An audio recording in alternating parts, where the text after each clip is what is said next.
Belum kelar urusan ngasih tarif gede ke barang impor dari Indonesia, Amerika Serikat sekarang malah nyorot metode pembayaran kris kita di Indonesia. Sekilas emang kedengaran kayak lo Amerika ngapain sih, receh banget. Kayaknya bisa jadi kedengaran gitu. Tapi tentu saja bukan cuma Amerika yang peduli sama bisnis warganya atau negaranya. Indonesia juga harusnya gitu dong. Buktinya ya metode kris ini yang sebenarnya juga didukung sama gerbang pembayaran nasional atau GPN. Sistem ini yang katanya ngebuat jasa pembayaran dari Amerika itu jadi susah laku atau nggak bisa langsung jualan di sini. Tapi sistem ini justru udah memudahkan banget berbagai macam pembayaran dan bahkan membantu bisnis UMKM supaya lebih cuan di Indonesia. Nah, kalau kita ingat lagi teman-teman, tujuan awal pemerintah kita datang ke Amerika kan sebenarnya buat negosiasi tarif ya kan. Harusnya sih ada deal gitu. Apalagi ini yang dinegokan tarif impor buat barang-barang dari Indonesia yang masuk ke sana. Tapi kok malah makin kesini malah makin kagak jelas. Dan makin jelas kalau kayaknya ini bukan sekedar nego biasa. Persis kayak yang udah pernah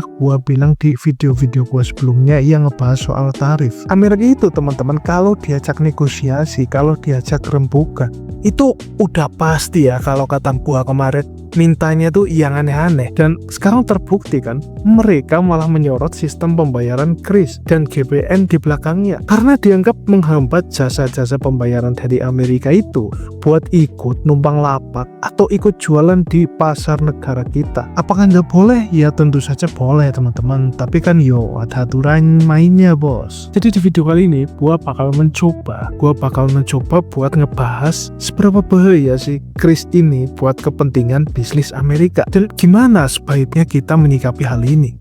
Jangan lupa traktir gua kopi dan mari kita bahas.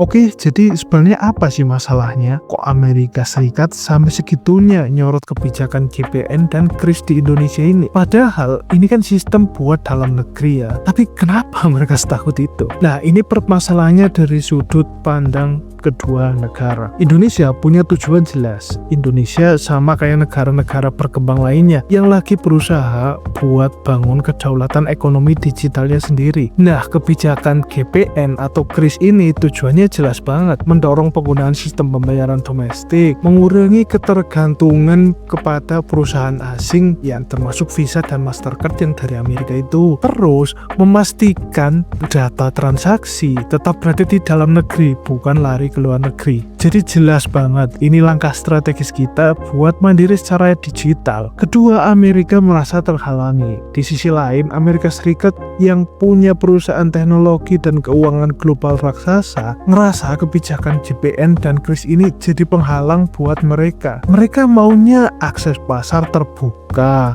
Perusahaan mereka pengen bisa masuk dan beroperasi langsung di pasar Indonesia sebebas-bebasnya.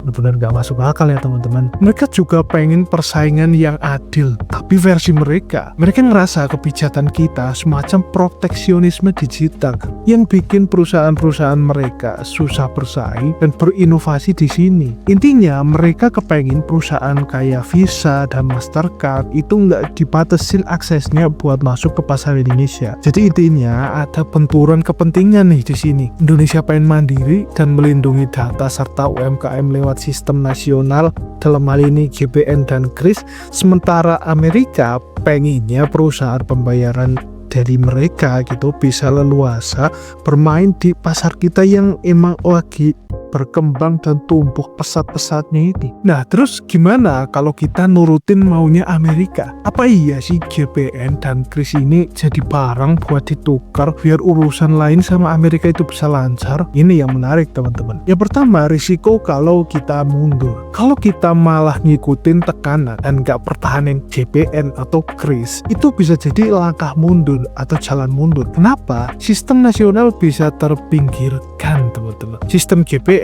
atau kris yang udah terbukti efisien, aman, murah banget, bahkan gratis. Buat UMKM kita bisa kalah saing sama sistem asing yang modalnya gede-gedean itu. Terus balik lagi, niat awal kita mandiri bisa aja gagal, malah jadi tergantung lagi sama sistem dan aturan main dari luar. Padahal ini kan negara kita ya teman-teman. Dan juga UMKM tentu saja bisa kena imbasnya kalau sistem asing masuk lagi. Ya sebenarnya bukan masuk lagi, memang masih ada di sini. Dan mereka pasang tarif yang lebih tinggi karena tentu saja mereka pasti fokusnya ya ke profit. Terus UMKM yang udah nyaman sama sistem pembayaran kayak kris ini yang murah dan bahkan gratis, itu bisa jadi korban. Dan keuntungan UMKM ini bisa aja kepotong banyak cuma buat nalangin biaya admin teman-teman. Kedua, pemerintah udah koordinasi.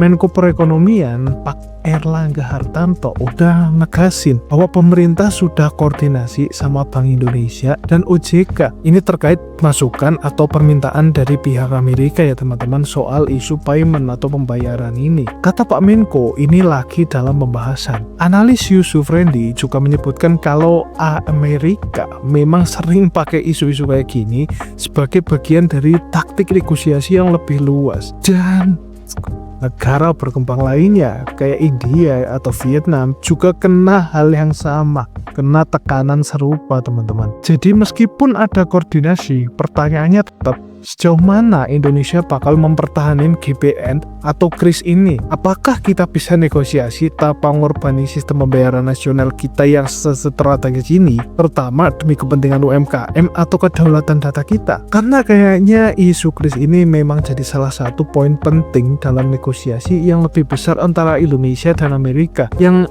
menurut gua udah sangat-sangat gak nyambung sih sama topik awalnya, yaitu tarif. Oke, terus langkah terbaik buat Indonesia gimana dong menghadapi sorotan dari Amerika ini? Masa iya sih kita pasrah aja dan nurutin mau mereka? Beberapa hal yang menurut gua perlu jadi pegangan kita. Pertama, nego tegas tapi cerdas.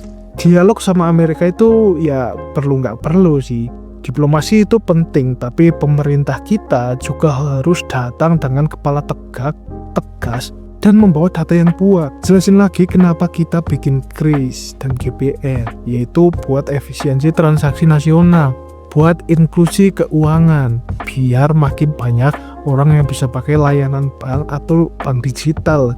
Dan yang paling utama yaitu buat ngangkat UMKM. Ini standar nasional kita, bukan buat ngikut bisnis mereka ya. Tunjukin juga sistem mereka sebetulnya masih bisa bersaing dan masih bisa bermain kok. Tapi ya tentu saja lewat aturan main kita. Misalnya terhubung atau ikut-ikutannya buat kris gitu, bukan malah bikin kerajaan sendiri-sendiri kayak gini ya kan. Kedua, kompakin geng ASEAN. Jangan melulu ngadep ke barat. Kita tuh punya ASEAN Payment Connectivity, kerjasama kris antara negara-negara ASEAN yang udah jalan kan, sama Thailand, Malaysia, Singapura, Filipina, Vietnam, lagi proses itu. Nah, ini bisa saja jadi power besar buat kita. Menurut gue, gasin terus aja kerjasama ini. Kalau perlu ya perluas ke negara-negara Asia gitulah, atau kawasan lain yang lebih suportif, biar kita punya benteng dan ekosistem pembayaran regional yang kuat dan bikin kita nggak gampang ditekan-tekan kayak gini lagi lah. Terus ketiga, bikin kris dan JBN makin keren dan makin murah gitu. Sambil jalan, PR internal kita juga penting. Terus kembangkan kris dan JBN biar fiturnya makin lengkap, makin aman. Dan yang wajib dipertahankan mati-matian yaitu tarifnya harus tetap murah, bahkan harus gratis buat UMKM menurut gua. Buktiin kalau sistem bikinan anak bangsa ini emang juara dan jadi pilihan logis di negara kita sendiri. Keempat, siapin plan B yang berani. Kalau terpaksa banget ini ya teman-teman. Ini pilihan pahit mungkin, tapi perlu banget buat dipikirin. Kalau misalnya Amerika terus-terusan maksa dengan cara yang gak fair dan jelas-jelas ngerugiin kedaulatan ekonomi digital dan UMKM kita, ya kita juga harus berani bilang enggak dong. Bukan berarti kita putus hubungan, tapi kita juga harus serius dan agresif negara pasar-pasar lain yang lebih potensial. Dan tentu saja menghargai aturan main kita juga, menghargai negara kita juga. Dan ingat ya bos, dunia nggak cuma soal Amerika, peluang ekonomi itu ada di mana-mana. Udah mending paling bener kayak Cina aja gitu, kayak ada di mana-mana. Singkatnya, JPN dan KRIS ini aset strategis bangsa. Tentu saja harus dijaga dan dikembangkan. Negosiasi menurut gue boleh-boleh aja sih, tapi jangan sampai menggadaikan kemandirian digital dan nasib jutaan UMKM kita cuma demi tekanan dari Amerika yang nggak seberapa itu. Kalau Amerika aja segetol itu melindungi bisnis negara mereka, ya kita juga harusnya sama dong. Kita juga harus seserius itu lindungin UMKM kita atau bisnis orang Indonesia. Oke, mungkin itu aja yang pengen gue sampaikan di video kali ini, walaupun nggak apa aja, nggak lengkap, nggak jelas. Jangan lupa traktir bawa kopi, jangan lupa like, komen, dan subscribe. Dan tentu saja komen sini gue head komen kalian di kolom komentar di bawah ini. Gue Alvardianto, sampai jumpa di video berikutnya.